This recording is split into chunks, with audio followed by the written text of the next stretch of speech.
వర్తమానం ఛానల్కు స్వాగతం. నేను మీ అబ్దుల్ వహాబ్. ఈరోజు వార్తల్లోని ముఖ్యాంశాలు. అంబేద్కర్ జయంతి నాడు దారుణం. కామారెడ్డిలో దళిత కార్మికుడిని అర్ధనగ్నంగా ఈడ్చుకెళ్లిన పోలీసులు.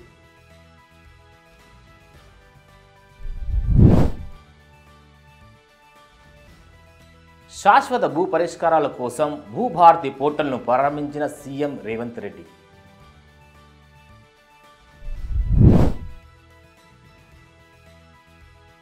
ముస్లింలు పంక్చర్లు వేసుకుంటున్నారు అన్న ప్రధాని వ్యాఖ్యలపై ప్రతిపక్షం ఎదురుదాడి. యావత్ దేశం డాక్టర్ బిఆర్ అంబేద్కర్ వారసత్వాన్ని స్మరించుకుంటున్న వేళ తెలంగాణ పోలీసులు అనేక మంది దళితులను ముందస్తుగా అదుపులోకి తీసుకున్నారు. వివరాల్లోకి వెళ్తే కామారెడ్డి జిల్లాలోని లింగంపేట మండలం కేంద్రంలో ఈ సంఘటన జరిగింది. భారత రాష్ట్ర సమితి బీఆర్ఎస్కు చెందిన దళిత సభ్యులను పోలీసు వ్యాన్లోకి నిర్దాక్షిణ్యంగా ఎత్తిపడేశారు. సోషల్ మీడియా ప్లాట్ఫామ్లో వైరల్గా మారిన వీడియోలో ఒక దళిత కార్మికుడు లోదుస్తులలో ఉండగా పోలీసులు అతన్ని ఈడ్చుకెళ్లడం కనిపించింది. లింగంపేట పోలీస్ స్టేషన్ కానిస్టేబుల్ రాజు ఈ సంఘటనను ధృవీకరించారు. కొంతమంది బీఆర్ఎస్ కార్యకర్తలు గులాబీ కండువాలు ధరించి ఫ్లెక్సీలు ఏర్పాటు చేయడానికి ప్రయత్నించారు. మండలంలోని ఫ్లెక్సీలపై నిషేధం ఉంది. గ్రామ పంచాయతీ కార్యదర్శి దాన్ని అనుమతించకపోవడంతో వాగ్వివాదం జరిగింది.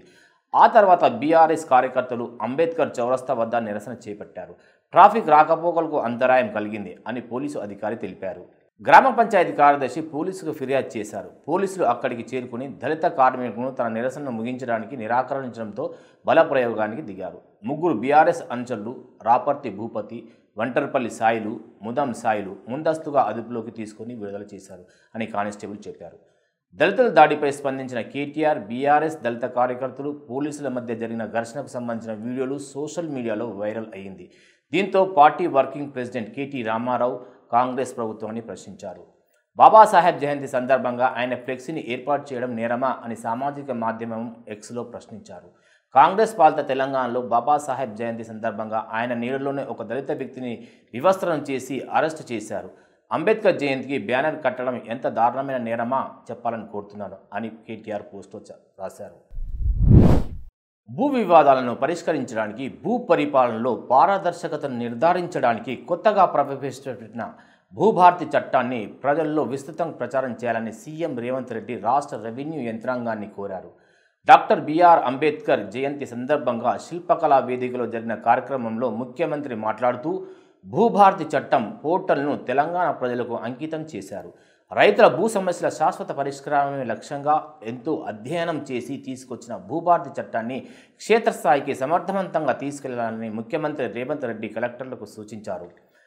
ప్రతి మండలంలో సదస్సు నిర్వహించి కలెక్టర్లు హాజరై రైతులు, ప్రజల సందేహాలను నివృత్తి చేయాలన్నారు. రాష్ట్రంలో వివాదాలు లేని భూమి విధానం కోసం ప్రభుత్వ దార్శనికతను వివరిస్తూ ప్రతి మనిషికి ఆధార్ వలె ప్రతి భూమికి భూ ఆధార్ తెస్తామని సీఎం రేవంత్ రెడ్డి ప్రకటించారు. ప్రతి భూమికి ఖచ్చితమైన సరిహద్దులతో రిజిస్ట్రేషన్ చేద్దామని ఆయన పిలుపునిచ్చారు.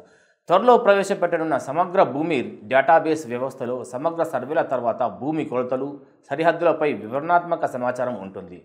భూభారతి మొదటి దశ 4 మండలాల్లో ప్రయోగాత్మకంగా అమలు చేస్తామని ముఖ్యమంత్రి పేర్కొన్నారు.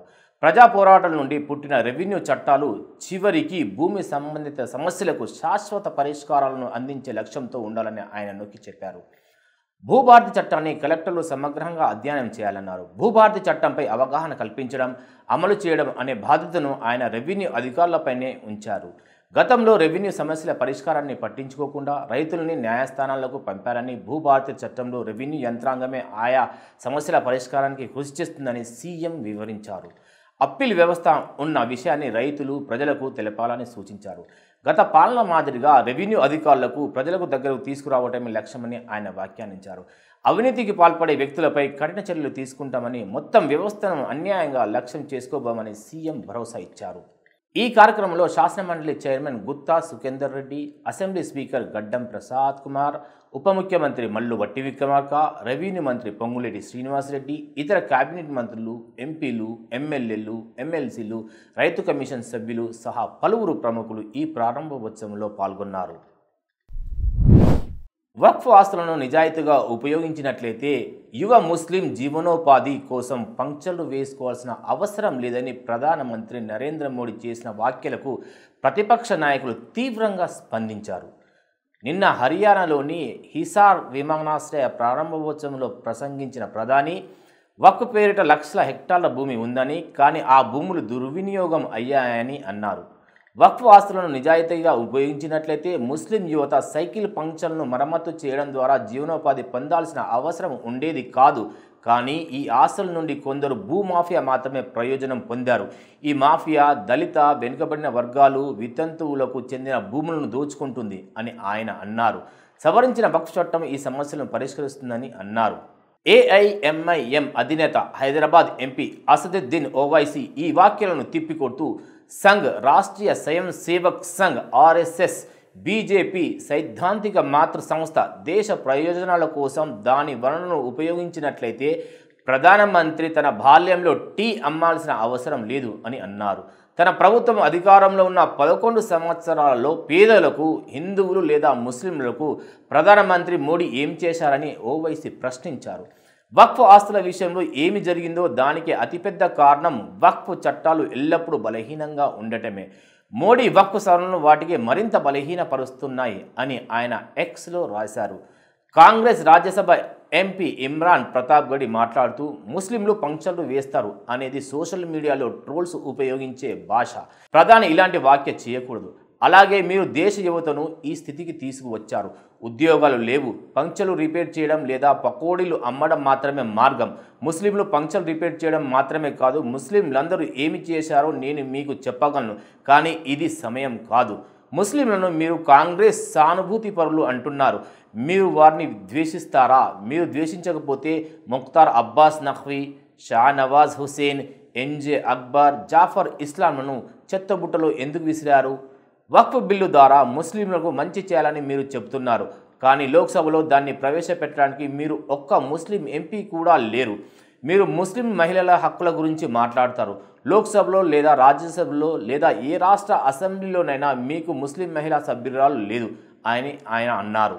రాజ్యాంగ నిర్మాత బిఆర్ అంబేద్కర్ జయంతి సందర్భంగా జరిగిన పార్లమెంట్ కార్యక్రమంలో ప్రధానమంత్రి ఆయనకు ఎందుకు నివాళులర్పించలేదని కాంగ్రెస్ ప్రతినిధి సుప్రియా ప్రశ్నించారు. కాంగ్రెస్ ముస్లిం పార్టీ నాయకుడి పేరు ఎందుకు చెప్పలేదనే ప్రధాని ప్రశ్నకు సమాధానమిస్తూ బీజేపీకి దళిత ముఖ్యమంత్రి ఎందుకు లేరని ఆమె అడిగారు. కాంగ్రెస్ బుజ్జగింపు రాజకీయాలకు పాల్పడుతుందని ప్రధాని నిన్న ఆరోపించారు. ఈ విధానం ముస్లింలకు కూడా హాని కలిగించిందని అన్నారు. కాంగ్రెస్ కొంతమంది ఛాందసవాదులు మాత్రమే సంతోషపెట్టింది, మిగిలిన సమాజం చదువురానిదిగా పేదరికంలో ఉంది. ఈ తప్పుడు విధానానికి అతిపెద్ద రుజువు వక్ఫ్ చట్టంలో ఉంది అని ఆయన అన్నారు. వక్ఫ్ సవరణ బిల్లు ఈ నెల ప్రారంభంలో పార్లమెంట్లో ఆమోదం పొందింది. ఇప్పుడు చట్టంగా మారింది. ప్రభుత్వం వక్ఫ్ ఆస్తులపై దృష్టి సారిస్తుంది, మైనారిటీ సమాజాన్ని లక్ష్యంగా చేసుకుంటుందని ఆరోపిస్తూ కాంగ్రెస్, ఇతర ప్రతిపక్ష పార్టీలు ఈ చట్టాన్ని వ్యతిరేకించాయి. వక్ఫ్ ఆస్తులను సజావుగా నిర్వహించేందుకు బిల్లు చాలా అవసరమైన సవరణలు తీసుకువచ్చిందని బీజేపీ వాదిస్తుంది. प्रधानमंत्री हैं आप, कोई बदजुबान दोरूपल्ली के ट्रोल थोड़े ही हैं। आज बाबा साहब की जयंती पर भी आपसे मर्यादा की उम्मीद करना बेमानी है।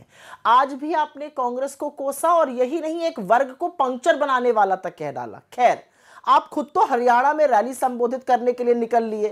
आपके अंदर तो इतनी भी तमीज नहीं थी कि बाबा साहब को सेंट्रल हॉल में पुष्पांजलि देते। सब लोग आए, लेकिन आपको आज भी भाषणवीर बनना ज्यादा प्रिय था, आप निकल लिए। और आपके गृह मंत्री अमित शाह जी, जिनको अंबेडकर का नाम जपना फैशन लगता है, वो तो आए नहीं, न सदन में आए, न प्रेरणा स्थल पे आए, वो पूरी तरह से नदारद थे। पहले बाबा साहब का सम्मान करना सीखिए, उनके संविधान को खत्म करने के लिए हर हथकंडा अपनाना बंद कीजिए और फिर बाबा साहब की बात कीजिएगा। వాస్తవ వార్తలకు ప్రమాణం టీవీ వర్తమానం. ఈ వార్తలు ఇంతటితో సమాప్తం. మరిన్ని విశేషాలతో మళ్ళీ కలుద్దాం. వర్తమానం ఛానల్ని లైక్, షేర్, సబ్స్క్రైబ్ చేయండి. వర్తమానాన్ని ప్రజల్లోకి తీసుకెళ్ళండి. ధన్యవాదాలు.